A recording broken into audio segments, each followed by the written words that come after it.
Buenas tardes, hermanos, que Dios les bendiga. Qué bueno que ya estamos aquí en esta tarde para escuchar la palabra de Dios después de haber alabado su nombre unos momentos. Le damos gracias al Señor porque nos permite estar aquí una vez más. Hemos terminado otra semana con todo lo que ha sucedido, cosas buenas y cosas malas. Nos concede su amor, su misericordia, su gracia. Y es por eso que estamos aquí el día de hoy. Y bueno, vamos a ahora pasar al tiempo de la predicación. Vamos a estar reflexionando y meditando en la palabra del Señor. Las semanas pasadas hemos estado hablando del Evangelio de Juan. Hemos estado analizando de un capítulo por domingo y así nos vamos a seguir hasta que acabemos el Evangelio de Juan. Queremos analizar y ver el apóstol Juan, como ya hemos mencionado, es el que es diferente a los demás evangelios y también es un poco más profundo o bastante más profundo que los otros tres. No quiere decir que sea más importante, simplemente es más profundo porque toca algunos temas del Señor Jesús a mayor profundidad. Y eso, bueno, a mí me gusta mucho Juan. Hay algunos capítulos de Juan donde el Señor Jesús habla, donde se describe a sí mismo, describe, por ejemplo, el ministerio del Espíritu Santo. Eso viene más adelante. En Juan tenemos la oración sacerdotal del Señor Jesús antes de ser crucificado. Todos esos se me hacen momentos muy icónicos, se me hacen momentos realmente importantes. Y todos esos los tenemos en Juan. Y bueno, el día de hoy, antes de pasar a Juan, vamos a hablar de un ejemplo de otro personaje muy reconocido, que conocemos, que hemos escuchado su nombre, que fue un hombre muy respetado, sigue siendo un hombre muy respetado por la manera en que actuó. Respetado, tuvo mucha influencia, tuvo mucho poder, pero era imperfecto, igual que nosotros, y cometió errores, y errores graves. Tan graves que pues su familia, su descendencia, conllevó esos errores que él cometió. Y bueno, este personaje es el rey David. El rey David, tan conocido, respetado, porque pues, fue el gran rey David. Dios le dio promesas especiales al rey David de que su familia vendría el Salvador del mundo, vendría el Mesías, su reino no tendría fin. Por eso es un hombre muy respetado. Y también porque desde pequeño, ¿no? O desde joven, su fe es ejemplar para todos. Cuando David mata al gigante y tiene fe y demuestra más fe que todo el pueblo de Israel, confía en Dios y él cree que Dios puede lograr eso a través de él.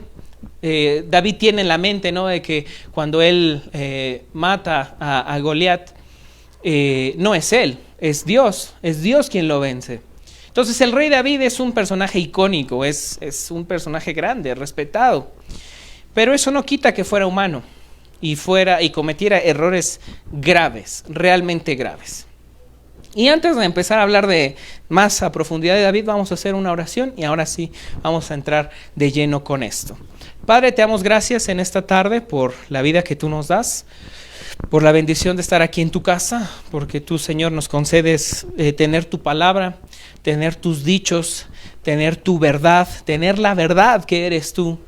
Pedimos que en esta tarde tú abras nuestros corazones, que podamos atender a tu palabra, que tú hables a través de mí y que esta palabra tuya dé fruto en cada uno de nosotros, que tú, Señor, continúes moldeando nuestro corazón y nuestro carácter para agradarte a ti, para cada día estar más cerca de ti, para cada día que, Señor, nuestra vida, nuestra manera de pensar y de actuar sea más agradable, te represente a ti y pueda, Señor, ser un vivo ejemplo en donde quiera que nos desarrollamos, de que tú vives, de que tú nos has transformado.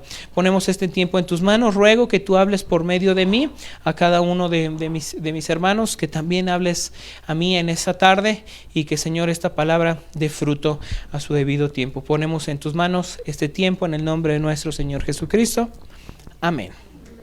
Ok, bueno, entonces mencionaba que primero a manera de introducción, vamos a hablar del rey David. Y lo vamos a tomar a él como ejemplo, porque vamos a hablar como lleva el título esta predicación, un pecado popular. Así se llama la predicación, un pecado, entre comillas, un pecado popular. ¿Por qué? Ahorita lo vamos a ver. Bueno, el rey David, ya mencionamos algunas de las cosas grandiosas que hizo el rey David, ¿no? Conquistó, en su tiempo el reino de Israel alcanzó su máximo esplendor, el rey David hizo grandes cosas, pero también hizo cosas lamentables, bastante lamentables, porque al final de cuentas era hombre imperfecto. Y tristemente, ¿no? Así es como se señala a la gente, por sus errores. Y en este caso el rey David pues no es la excepción, porque hizo grandísimas cosas, pero también cometió grandísimos errores. Y nos vamos a fijar en uno de sus errores, muy conocido. El segundo libro de Samuel, capítulo 12, nos habla, y voy a leer algunos versículos nada más.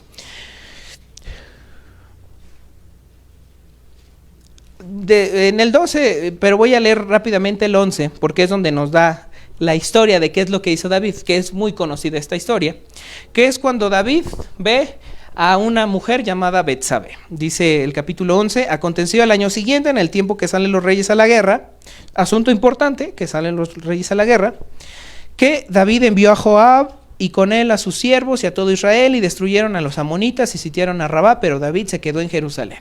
David debía ir a la guerra porque él era el rey, y en ese tiempo la costumbre era que los reyes fueran a la guerra, pero David, quién sabe por qué razón, no fue y se quedó en Jerusalén.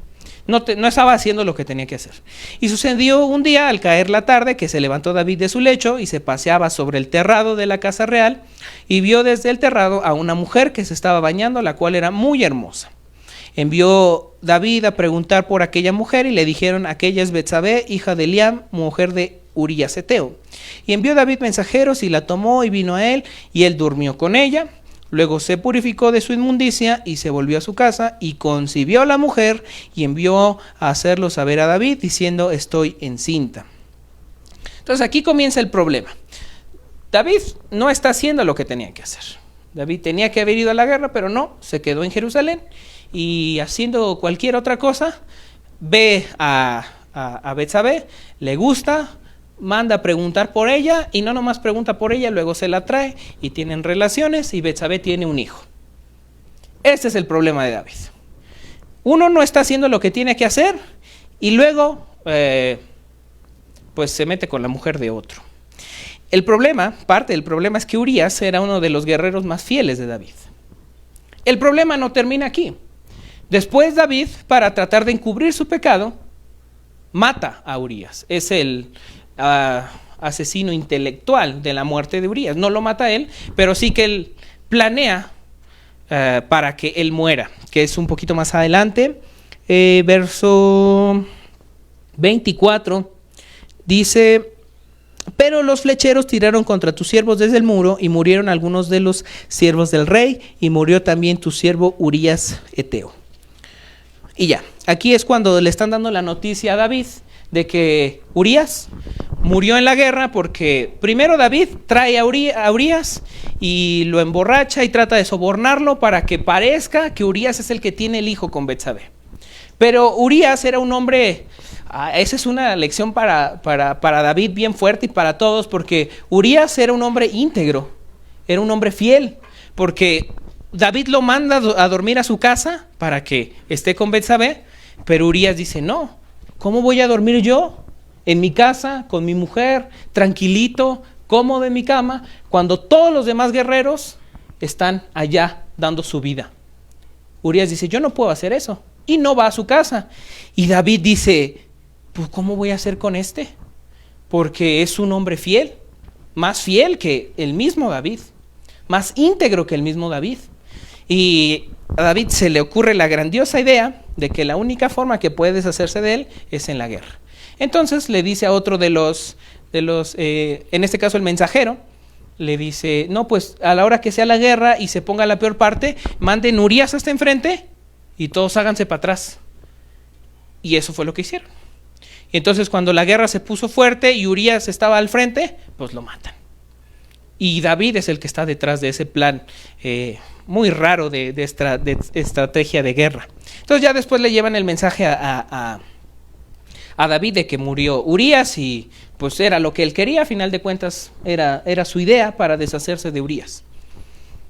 Todo mal con David en este momento. Ahora sí, en el capítulo 12, luego dice, Jehová envió a Natán a David, y viniendo a él le dijo, había 2 hombres en una ciudad, el uno rico y el otro pobre. El rico tenía numerosas ovejas y vacas, pero el pobre no tenía más que una sola corderita que él había comprado y criado y que había crecido con él y con sus hijos juntamente, comiendo de su bocado y bebiendo de su vaso, durmiendo en su seno, y la tenía como una hija. Y vino uno de camino al hombre rico, y éste no quiso tomar de sus ovejas y de sus vacas para guisar para el caminante que había venido a él, sino que tomó la oveja de aquel hombre pobre y la preparó para aquel que había venido a él.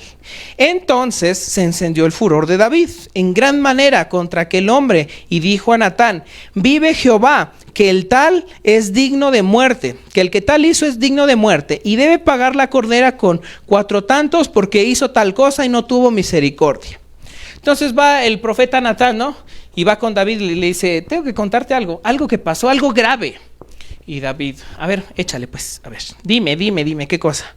Y Natán le empieza a platicar, no, pues es que hay un hombre rico que tenía mucho ganado, tenía muchas posesiones, y vino un visitante, y este hombre no quiso agarrar de su ganado, sino que fue con un hombre pobre que nomás tenía una ovejita, y se la arrebató porque él era muy codo y no quiso agarrar de lo suyo, sino que se robó lo del otro.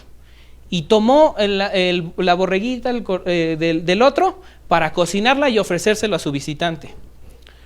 Entonces le platica, y David está escuchando. Y David se enoja tanto porque dice, ¿qué clase de injusticia es esta? Ese hombre debe morir. Debe pagar con su vida eso que hizo. Y sí, David tenía razón. De todas maneras seguía siendo el rey.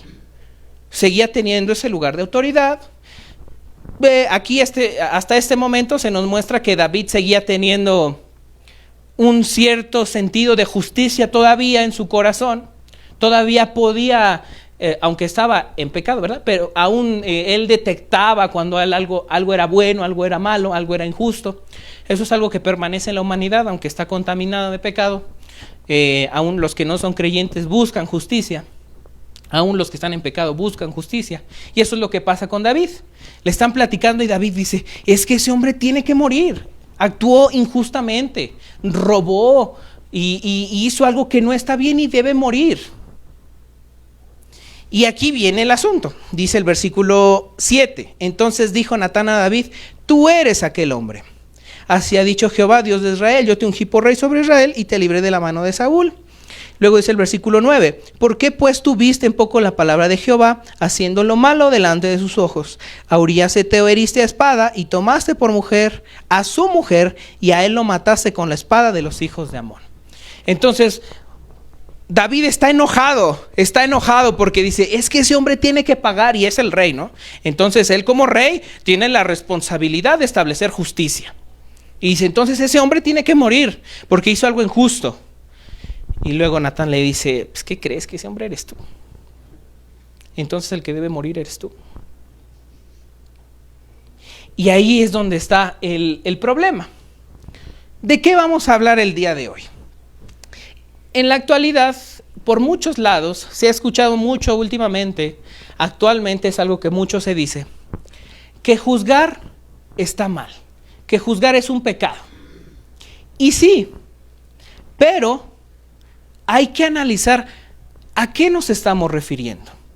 Porque actualmente, cuando uno utiliza el hecho de decir que juzgar está mal, normalmente tiene que ver con una excusa de que si yo estoy haciendo algo mal, no tienes por qué juzgarme. El único que puede juzgarme es Dios. Y esa es una excusa que se ha usado últimamente. Es muy popular de que si yo estoy haciendo algo malo, tú no puedes juzgarme. El único que puede juzgarme es Dios. O si algún líder por allá famoso dice algo que está mal, que está incorrecto, tú no puedes juzgarlo, porque es un hombre de Dios. Un hombre de Dios. Solo Dios puede juzgarlo. Pero ¿qué está pasando aquí? David es el rey, actuó mal, actuó incorrectamente, claro. Luego va Natán y le platica este caso. Obviamente David tiene que impartir justicia y tiene que juzgar el caso, y lo juzga bien, y dice, ese hombre tiene que morir. Y luego le dicen, es que tú eres ese hombre. ¿Cuál es el pecado de David? El pecado de David no es juzgar. El pecado de David, pues es haber hecho lo malo, es haberse metido con la mujer de otro y haberlo matado. El pecado de David no es juzgar. Dios no lo inculpa a David por haber juzgado ese caso, por haberlo juzgado bien y por haber dictado muerte para ese hombre, que era él. El pecado de David es otra cosa aparte. Su pecado no es juzgar. Su pecado es, pues, lo que había hecho, haber matado a un hombre inocente, íntegro, un hombre fiel, y haber deseado a su esposa. Todo mal con David aquí. Todo mal en este momento. Después de esto tiene sus consecuencias David, ¿no? No muere por gracia de Dios, pero así como él impartió justicia siendo el rey, debió haber muerto.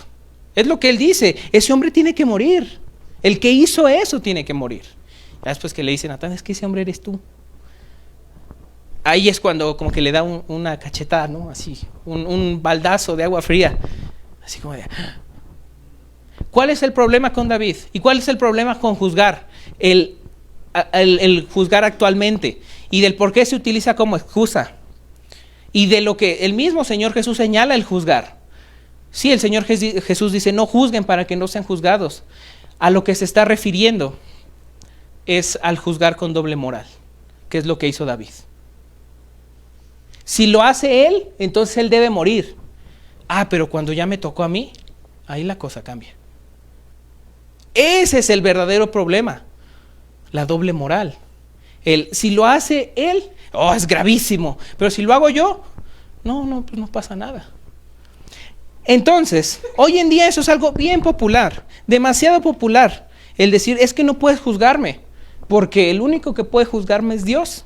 Tú no puedes.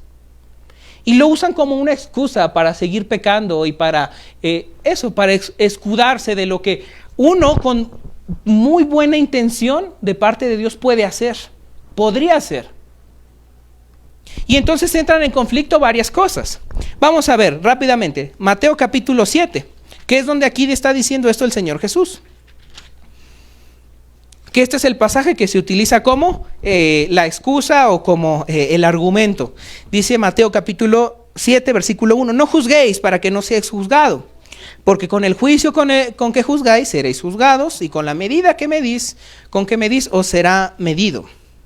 Pero aquí está la clave en el versículo 3. ¿Y por qué miras la paja que está en el ojo de tu hermano y no echas de ver la viga que está en tu propio ojo? ¿O cómo dirás a tu hermano, déjame sacar la paja de tu ojo, y he aquí la viga en el ojo tuyo? Hipócrita, saca primero la viga de tu propio ojo, y entonces verás bien para sacar la paja del ojo de tu hermano. La clave está aquí. El Señor está diciendo, fíjate primero en lo tuyo para que puedas ir a ayudar al otro, para que puedas señalarle el pecado del otro y ayudarlo.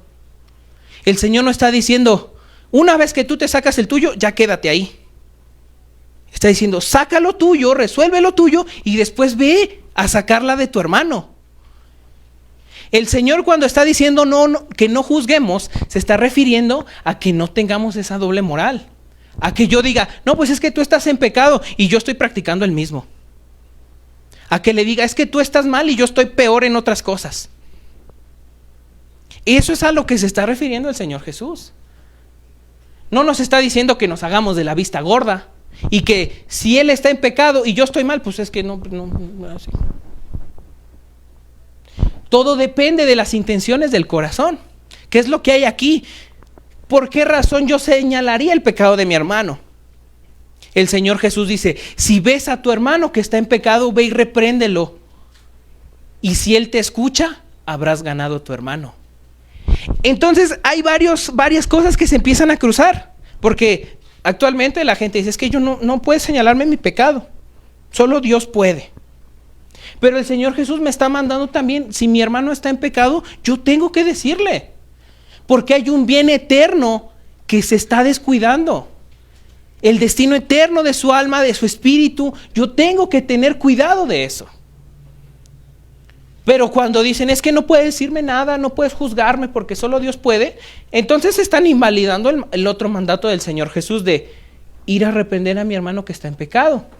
Pero por otra parte el Señor Jesús me está diciendo que no puedo juzgar con esa doble moral, de que tú estás en pecado y tú estás mal y te vas a ir al infierno, pero yo estoy peor.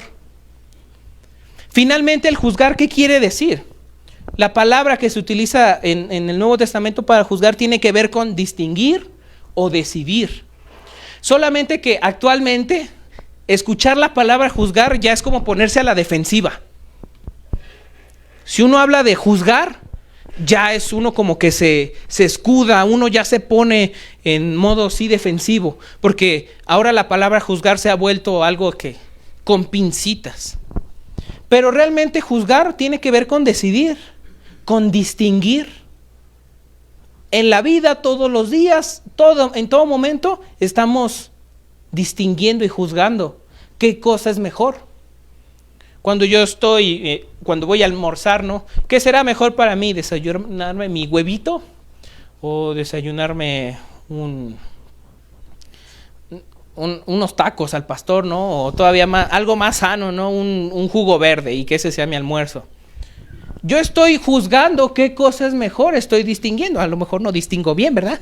Y me echo mis taquitos, pero estoy juzgando. Estoy distinguiendo qué cosa es mejor o no.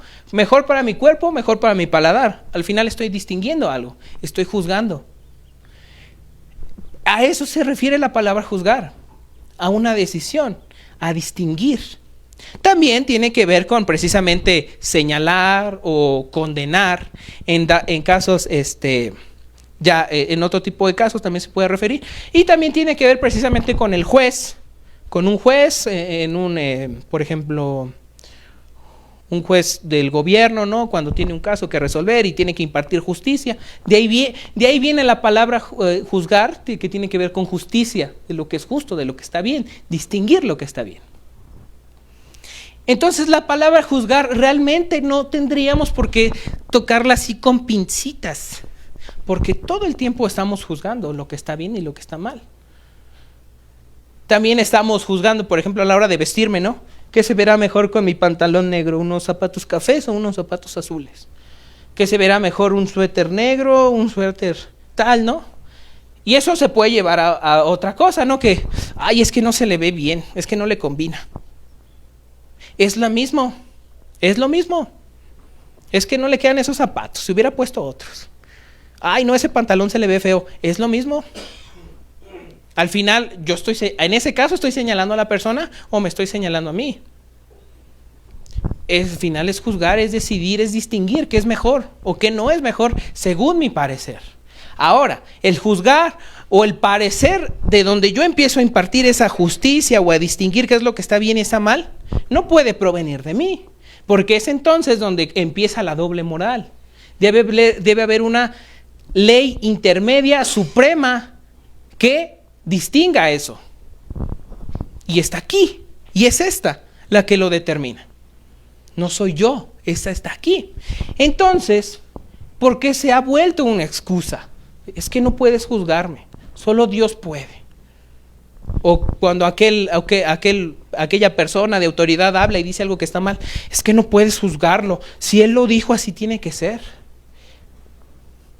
¿Dónde se volvió el problema? ¿Cómo es que este pasaje donde el Señor Jesús no nos está diciendo háganse de la vista gorda, está diciendo ocúpate de lo tuyo para que puedas ayudar a tu hermano? Porque nomás se quedan con el 1 y 2, no juzguen para que no sean juzgados y con la misma vara que miden van a ser medidos. Pero ya no leen los siguientes donde dice quita la paja de tu ojo quita el tronco que tienes tú en tu ojo para que le ayudes a tu hermano. Esos dos ya no les hacen caso. Esos ya se quedan ahí como apartados. ¿Por qué? Porque es una excusa de que tú no puedes señalarme. ¿Quién eres tú para señalarme? Y el Señor Jesús me dice, si ves a tu hermano en pecado, habla con él. Si te hace caso, has ganado a un hermano. Entonces aquí ya hay algo que no concuerda. Bueno, ya leyendo el pasaje completo de Mateo, pues sí concuerda, ¿no? Pero con lo que dice la gente de que no puedes juzgarme, ¿quién eres tú? Bueno, pues el Señor Jesús me está diciendo que si yo veo que estás haciendo algo mal, con todo el corazón y con todo el dolor de mi alma, quiero ayudarte. Dolor porque estás ahí y con todo el amor de parte del Señor de que te arrepientas. Ahí sí que hay consistencia en que el Señor dice, ocúpate de lo tuyo, pero también ayuda a tu hermano. O sea, ten en cuenta en cómo estás tú para que puedas ayudar a tu hermano también. El Señor no nos está diciendo que nos hagamos de la vista gorda. ¿Ah? Ese es el asunto, ese es el problema. ¿Qué pasa con David? Lo mismo. David está señalando el pecado del otro y dice, es que es gravísimo, es que tiene que morir. Bueno, pero ese hombre eres tú. Entonces la cosa cambia, ¿no? Dice, ay, no, pues no. No murió, Dios tuvo misericordia de él se arrepintió, pero sí que tuvo consecuencias su pecado. El hijo que nació de esa relación de adulterio murió, ¿no? Y Dios tiene misericordia de ellos y después Dios les provee otro hijo que viene a ser Salomón, ¿no? Entonces, el asunto es que el pecado es más grave cuando se trata de la otra persona, pero cuando se trata de mí, como en todo, siempre nos consentimos, siempre nos concedemos cosas, siempre nos permitimos sobrepasar los límites a nosotros, pero que no lo haga el del frente porque, se arma el merequetengue y se hace la cosa aquí grande, porque no puede ser que lo esté haciendo y es que él y es que ¿y yo qué? Porque yo cuando hago lo mismo, no me pueden decir nada, porque no me pueden juzgar. Ahí es donde está el asunto. Ahí es donde está el problema. Y si el Señor Jesús nos mandara solamente a no juzgar, entonces tenemos otra inconsistencia. Y esta la tenemos en Juan capítulo 7. Ahora sí, Juan capítulo 7. Juan capítulo 7 de los versículos 19 al 24. Juan 7, 19 al 24. Dice de la siguiente manera. Son palabras del Señor Jesús. ¿No os dio Moisés la ley y ninguno de vosotros cumple la ley? ¿Por qué procuráis matarme? Respondió la multitud y dijo, demonio tienes, ¿quién procura matarte? Jesús respondió y les dijo, una obra hice y todos os maravilláis. Por cierto, Moisés os dio la circuncisión, no porque sea de Moisés sino de los padres. Y en el día de reposo circundáis al hombre. Si recibe el hombre la circuncisión en el día de reposo, para que la ley de Moisés no sea quebrantada, ¿os enojáis conmigo porque en el día de reposo sané completamente a un hombre? No juzguéis según las apariencias, sino juzgad con justo juicio. Aquí el Señor Jesús está hablando, está teniendo un diálogo aquí con los fariseos, con los líderes judíos, y están señalando al Señor Jesús. Para este momento ya querían matarlo.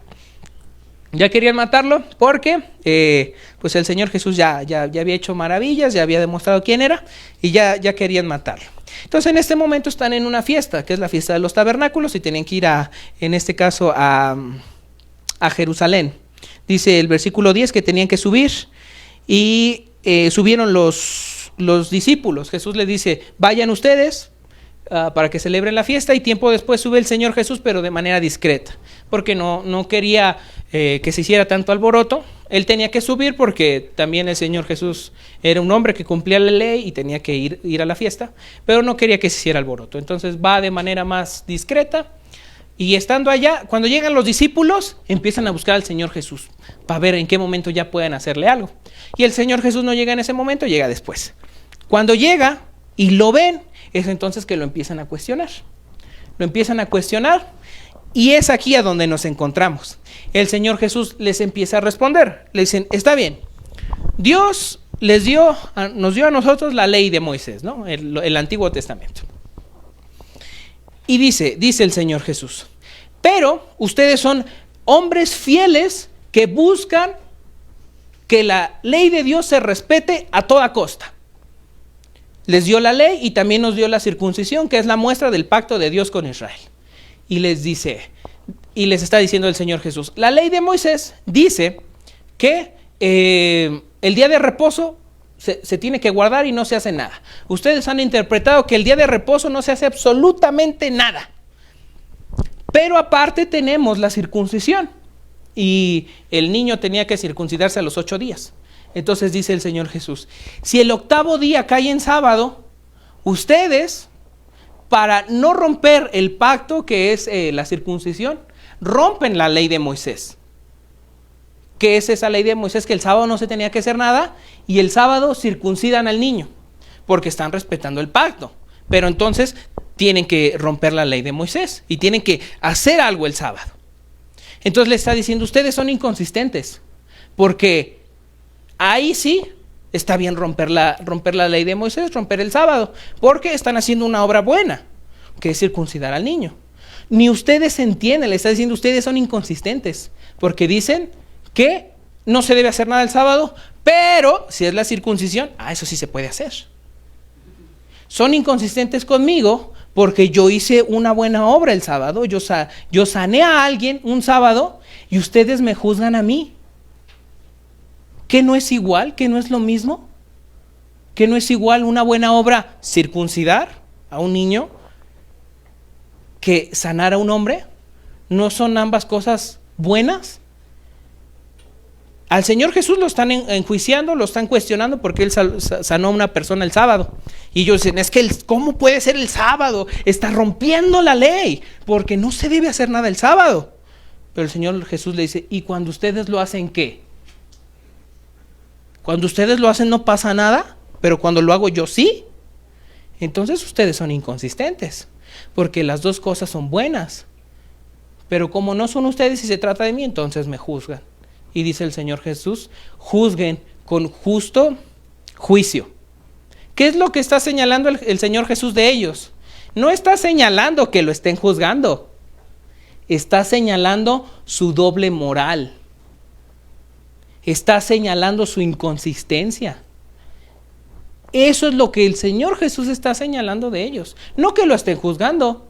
Él no habla de que estén pecando porque lo están enjuiciando, sino de que lo están enjuiciando mal, sino que su juicio hacia Él es inconsistente, tiene doble moral, porque mientras ellos lo hagan no pasa nada, porque ellos son los líderes, ellos pueden hacerlo, pero cuando otro lo hace, tiene que pagar porque lo hizo, pero si yo lo hago no pasa nada.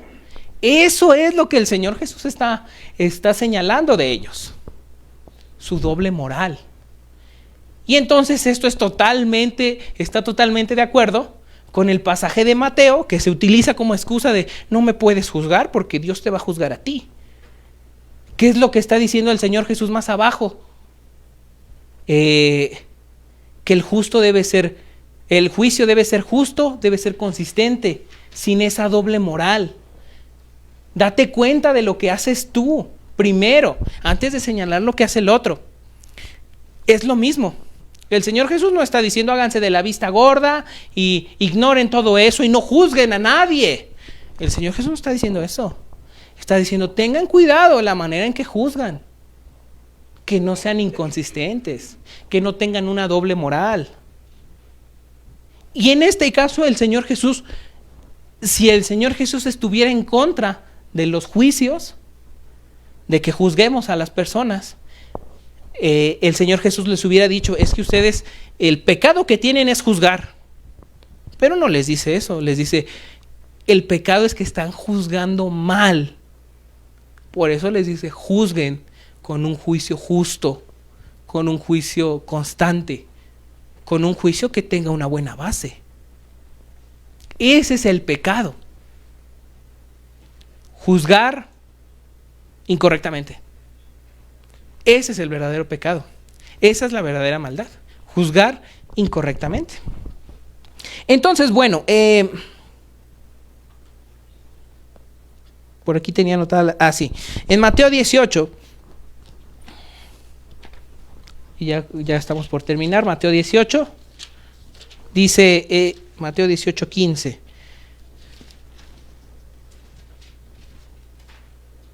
Por tanto, si tu hermano peca contra ti, ve y repréndele, estando tú y él solos. Si te oyere, has ganado a tu hermano. Mateo 18:15.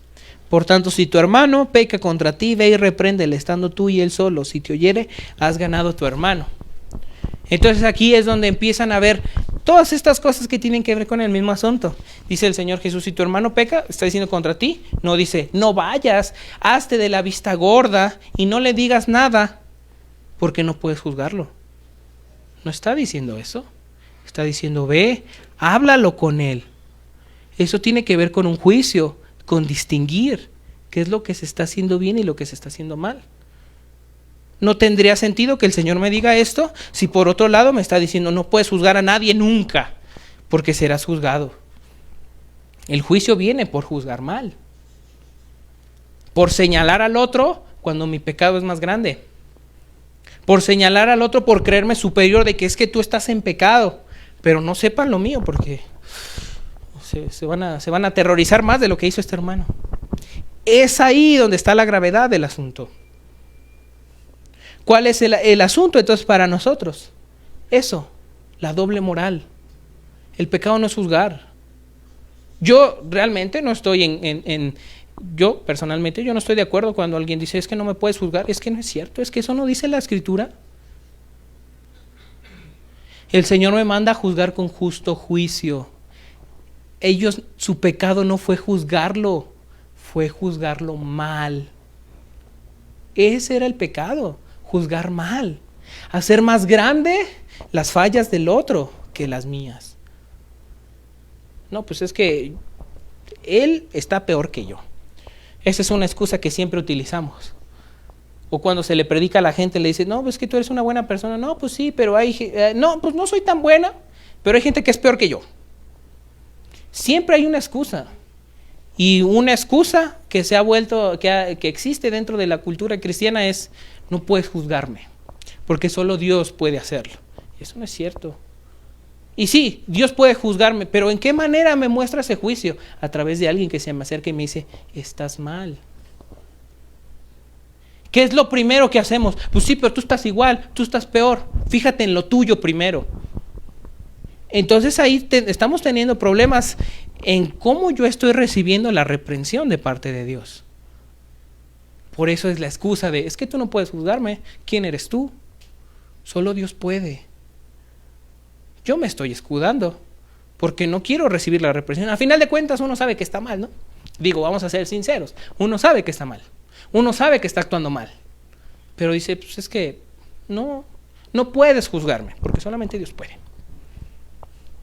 Entonces, aquí hay un problema bien grave. Y es pues nuestro pecado. Ese es el primero. El segundo parte de ese pecado es nuestro egoísmo. Es que no, es que nadie me puede señalar. Al final esos son actitudes egoístas que como hijos de Dios no podemos permitirnos, porque la lucha constante del cristiano y la lucha que nos muestra el Señor Jesús es tomar nuestra cruz todos los días. Negarnos a nosotros mismos todos los días. Y entonces si alguien viene y me reprende y me dice es que estás actuando mal y yo me pongo luego a la defensiva, más bien tiene razón la persona de estarme señalando, de estarme juzgando. Su juicio es correcto. Porque si no fuera correcto, yo actuaría de otra manera. No respondería a la defensiva, así como los puercoespines, ¿no? Que en cuanto los agarras, luego se erizan. Así somos. Cuando vienen y nos reprenden, es que la manera en que contestaste, como que no. Sobre todo eso se presta mucho en las amistades, ¿no? En buenas amistades, en las amistades esas que aguantan. Es porque ha habido ese tipo de conversaciones. Es porque ha habido ese tipo de señalamientos de que es que no me gustó cómo me contestaste el otro día. No, pues es que estaba jugando. Sí, pero no me gustó. No me gustó cómo me dijiste, no me gustó cómo me señalaste, no me gustó tal. Al final eso es sano para que una relación perdure por tiempo. No me gustó que hicieras eso. Y la otra persona si esa amistad de verdad o esa relación va a funcionar, la otra persona va a escuchar y va a decir, tienes razón, fue mi error. Ahí ya hay algo. Pero si la otra persona dice, no, pues tú para qué te sientes mal, que no sé qué, que tú no entiendes mis bromas. Así soy yo. ¿Cómo? No, pues así dice la cosa. Ah, sí, así soy yo, así me tienes que aceptar. Tú quieres ser mi amigo, quieres ser mi novio, mi esposo, lo que sea. Tienes que aguantar, así soy yo. Esa relación no va a funcionar, esa relación no va a perdurar. Porque tiene que haber de las dos partes, siempre, siempre. Así mismo con el Señor. Así mismo cuando vienen y nos señalan un pecado. No, pues es que así soy yo. Estamos hablando de pecado y estás diciendo que así eres tú. Sí, así eres tú, así soy yo, igual de pecaminosos. Por eso es que estamos hablando de esto. Por eso. Porque tenemos que corregirlo, porque el Señor nos quiere corregir, nos quiere redarguir, nos quiere transformar. Y no podemos salirle con eso. Señor, así soy yo, y te aguantas. ¿Qué persona se atrevería a decirle eso al Señor? Nadie. Nadie en su sano juicio, ¿verdad? Porque sí lo hacemos. Vamos a ser sinceros. Lo hacemos. Uno dice, no, es que yo no me atrevería. Pero ¿qué tal al día siguiente? ¿Qué tal mañana ya cuando no estemos aquí? Y viene lo que sea, ¿no? Yo sigo actuando de la misma manera. Soy inconsistente. Ese es mi problema. Tener una doble moral. Señalar el del otro y el mío. No pasa nada.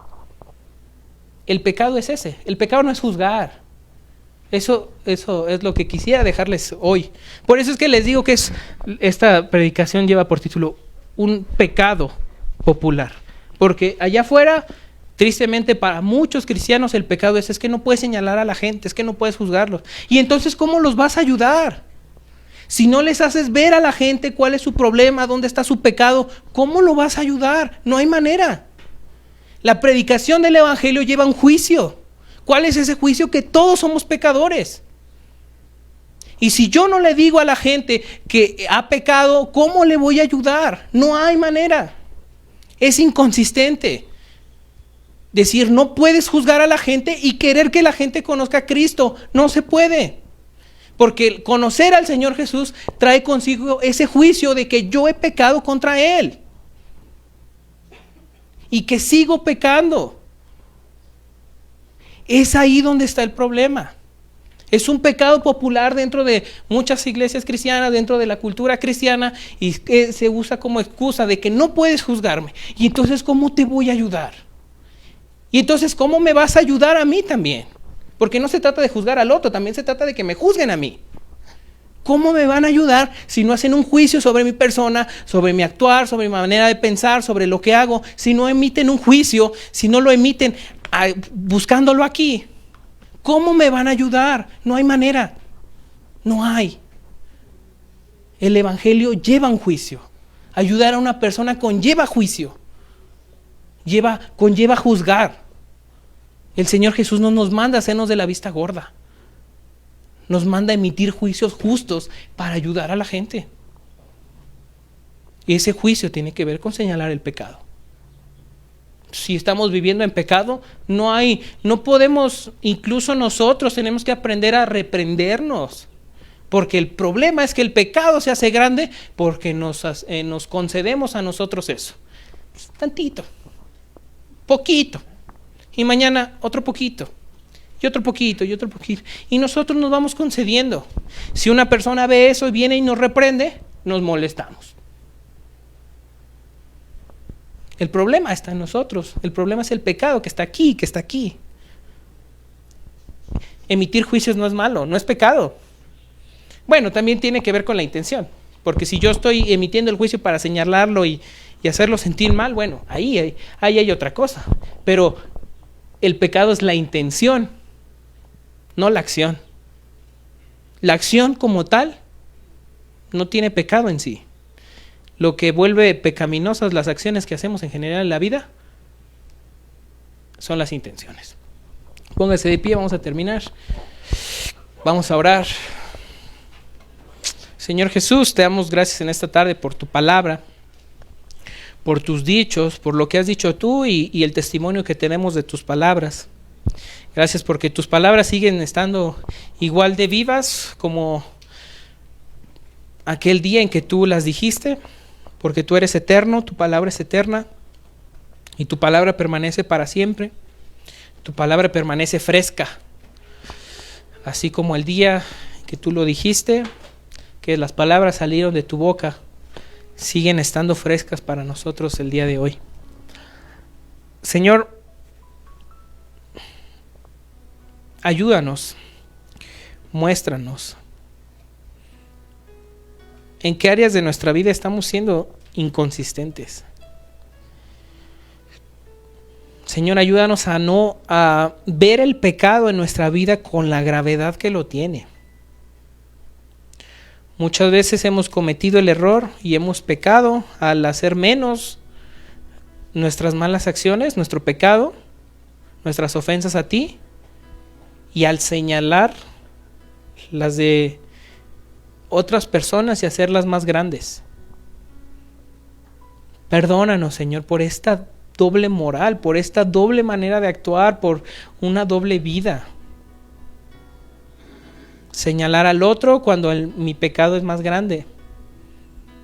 Entendemos, Señor, que parte de la ayuda que tú nos das, que tú nos brindas, es a través de esos juicios, de lo que estamos haciendo mal, del pecado que estamos cometiendo, de que estamos ofendiéndote a ti, estamos despreciando muchas veces tu sacrificio. Perdónanos, ten misericordia de nosotros,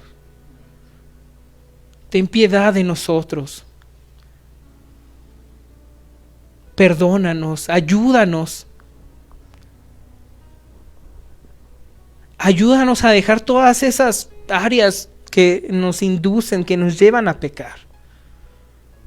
Ten misericordia de nosotros por tener muchas veces en poco tu palabra, en amar más las cosas del mundo que a ti, en amar más los placeres que a ti. Ten misericordia de nosotros, perdónanos por desviar nuestra mirada, por dejar de verte a ti, por dejar de ver el sacrificio, por dejar de ver la resurrección.